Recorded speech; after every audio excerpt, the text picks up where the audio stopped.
এটি একটি dairy farm, নাম স্টার্লিং কলোরাডো।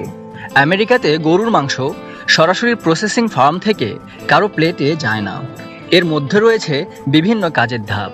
চলুন দেখি এই প্রসেসটা আসলে কতটুকু জটিল এবং ডেইরি ফার্মে ষাঁড় গরুগুলোর আসলে কি অবস্থা হয় যারা দুধ উৎপাদনে অক্ষম। ডেইরি ফার্মের যাত্রা শুরু হয় বাচ্চা উৎপাদনের মাধ্যমে এবং বাচ্চা লালন পালন করে বড় করার মাধ্যমে। এদের 7 মাস বয়স হলেই আলাদা চেম্বারে নিয়ে যাওয়া হয় এবং সেখানে 3 মাস নিবিড় যত্নে রেখে বড় করা হয়।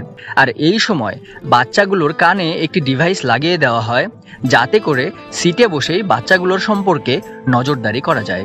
আমেরিকার টেক্সাস ডেইরি ফার্মের জন্য লিডিং পজিশনে আছে, যেখান থেকে পুরো দেশের 14% চাহিদা পূরণ হয়। বাচ্চাগুলোকে বড় করার সময় খাবারের একটা ভালো সংমিশ্রণ থাকতে হয়, যেখানে শস্যদানা এবং প্রোটিন থাকে। যেই খাবারে প্রতি 3 কেজি খাবার থেকে একটি গরু 1 কেজি ওজনে বৃদ্ধি পায়। খাবারের পরিমাণ হিসেবে প্রতিটি গরু প্রতিদিন প্রায় 1 কেজির উপরে বৃদ্ধি পায়। এভাবে প্রতিটা গরু যখন 600 থেকে 700 কেজি ওজনে পৌঁছায় তখন তাদেরকে কোরবানি করার জন্য নেওয়া হয়। আর এই প্রসেসের সময় তাদেরকে কিছু রিল্যাক্স করতে দেওয়া হয় এবং হালকা কিছু খেতে দেওয়া হয়। এ সময় তাদেরকে ক্যাপটিভ ভোল্টের মাধ্যমে অজ্ঞান করে ফেলা হয়। এরপর তাদেরকে রক্তপাত করে ভালোভাবে পরিষ্কার করা হয়। হোয়াইট মার্ক দিয়ে মার্ক করে 95 ডিগ্রি ফারেনহাইট বিশিষ্ট একটি কোল্ড চেম্বারে সংরক্ষণ করা হয়। এরপর তাদের কোয়ালিটি ইন্সপেকশন করে এবং গ্রেডিং করে রাখা হয়। পরবর্তী ধাপ হলো কাটিং প্রসেস।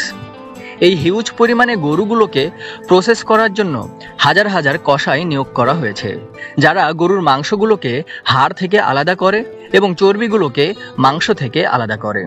যদিও এখানে কাটিংয়ের জন্য মডার্ন মেশিন ব্যবহার করা হয়, তারপরও প্রচুর পরিমাণে লেবার দরকার হয়। এরপর মাংসগুলোকে প্যাকেটজাত করা হয় এবং লেবেল লাগানো হয়, যে লেবেলগুলোর মাধ্যমে বোঝা যায় কোন প্যাকেটে কী ধরনের মাংস রয়েছে। গরুর মাংস থেকে দ্বিতীয় যে প্রোডাক্টটি পাওয়া যায় সেটি হলো গ্রাউন্ড বিফ। এই প্রসেসের জন্য বোনলেস মাংস ব্যবহার করা হয় এবং প্রথমে তাদেরকে গ্রাইন্ডিং মেশিনে পাঠানো হয়, যেখানে মাংসগুলোকে ছোট ছোট পিস করা হয় এবং বিভিন্ন ধরনের মাংস একত্রিত করে মিক্স করা হয়। তারপর তাদেরকে একটি মেশিন দিয়ে একটা ডিজাইন শেপে নিয়ে আসা হয়। এরপর প্যাকেটজাত করে বিক্রি করা হয়। ডেইরি ফার্মে যেই স্ত্রী গরুগুলোকে ব্যবহার করা হয় সেগুলো থেকে প্রচুর পরিমাণে দুধ সংগ্রহ করা হয়। ইন্ডিয়ার পরেই বিশ্বে দুধ উৎপাদনের জন্য দ্বিতীয় অবস্থানে রয়েছে আমেরিকা, যেখানে তারা হলস্টাইন জাতীয় গরু ইউজ করে, যেটি কিনা দিনে 2 বছর বয়স থেকেই 15 গ্যালন করে দুধ দেওয়া শুরু করে। গরুগুলোর বাচ্চা জন্ম দেওয়ার ঠিক পরপর থেকেই দুধ দেওয়া শুরু করে।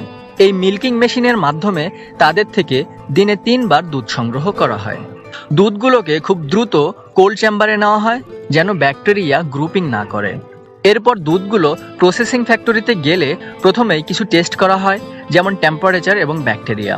এরপর সেন্ট্রিফিউজ মেশিনের মাধ্যমে বিভিন্ন ধরনের প্রোডাক্ট তৈরি করা হয়, যেমন কাঁচা দুধ, সেমি স্কিম দুধ এবং স্কিম দুধ।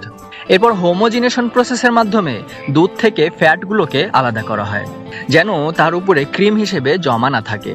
এরপর তাদেরকে পাস্তুরাইজেশন প্রসেসে নেওয়া হয়, যেখানে দুধগুলোকে উত্তাপে গরম করা হয় এবং খুব দ্রুত ঠান্ডা করে ব্যাকটেরিয়াগুলোকে মেরে ফেলা হয়। এরপর তাদেরকে বিক্রি করা হয়। খামারগুলোতে একটি স্ত্রী গরু 8 থেকে 14 বছর পর্যন্ত দুধ দেওয়ার জন্য ব্যবহার করা হয়। গাভীগুলোর বয়স হয়ে গেলে এদের থেকে আর তেমন দুধ পাওয়া যায় না, তাই এদেরকে এর পরবর্তী প্রসেস হিসেবে মাংসের জন্যই ব্যবহার করা হয়।